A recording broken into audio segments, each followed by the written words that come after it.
नवीन व्हिडिओमध्ये। तर आम्ही आलो होतो इकडे पोपटखेड साईड, तर विचार केला की तुम्हाला हे पोपटखेडचं आपलं धरण दाखवावं म्हणून।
तसं तर आपल्या अकोला जिल्ह्यात भरपूर धरण आहे जे मी याआधी तुम्हाला दाखवलेले आहे। तर त्यातलं पहिलं मी तुम्हाला दाखवलं होतं ते म्हणजे महान धरण, दुसरं म्हणजे आपल्या वारीचं वान धरण आणि तिसरं म्हणजे हे आपलं पोपटखेडचं धरण। तर या सगळ्या धरणांपैकी पोपटखेडचं धरण हे माझं सगळ्यात आवडतं आहे, कारण इथे माझ्या मागे जे तुम्ही बघत आहे हे पूर्ण मेळघाट रिजन आहे आणि सातपुडाची पर्वतरांग आहे। तर त्यामुळे या धरणाला जे निसर्ग सौंदर्य लाभलेलं आहे ते शब्दात व्यक्त करणं खूप मुश्किल आहे।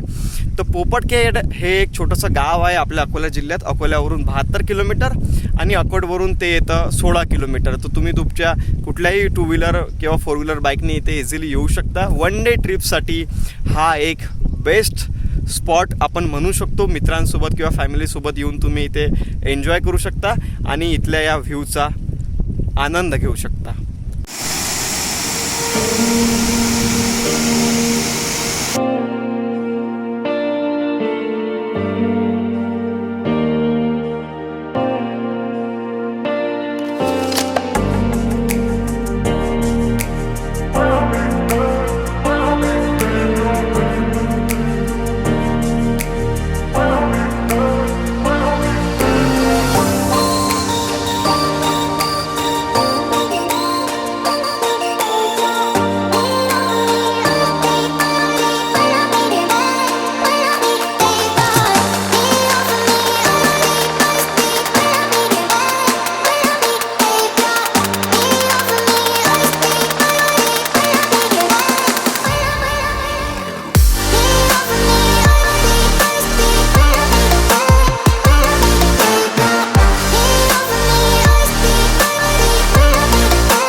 तर असं आहे आपलं छोटंसं पोपटखेड हे धरण. जर तुम्हाला आजचा व्हिडिओ आवडला असेल तर लाईक करा, शेअर करा आणि चॅनलला सबस्क्राईब करा. तर असेच आणखी नवीन नवीन व्हिडिओ आपल्या चॅनलवर मी घेऊन येणार आहे. तर चॅनलला सबस्क्राईब करून ते बेल आयकन प्रेस करा आणि ऑलवर क्लिक करा, ठीक आहे. आणि तसंच मी एक आपल्या विदर्भ दर्शनाची एक सेपरेट प्लेलिस्ट क्रिएट केलेली आहे. तर त्यामध्ये जाऊन तुम्हाला आपण आपल्या विदर्भात बघितलेल्या सगळ्या ठिकाणचे व्हिडिओ दिसतील. तर ते जाऊन एकदा नक्की चेक करा आणि सगळे व्हिडिओ एकदा नक्की बघा. तर bye bye, see you in the next vlog. Till then keep exploring. जय महाराष्ट्र.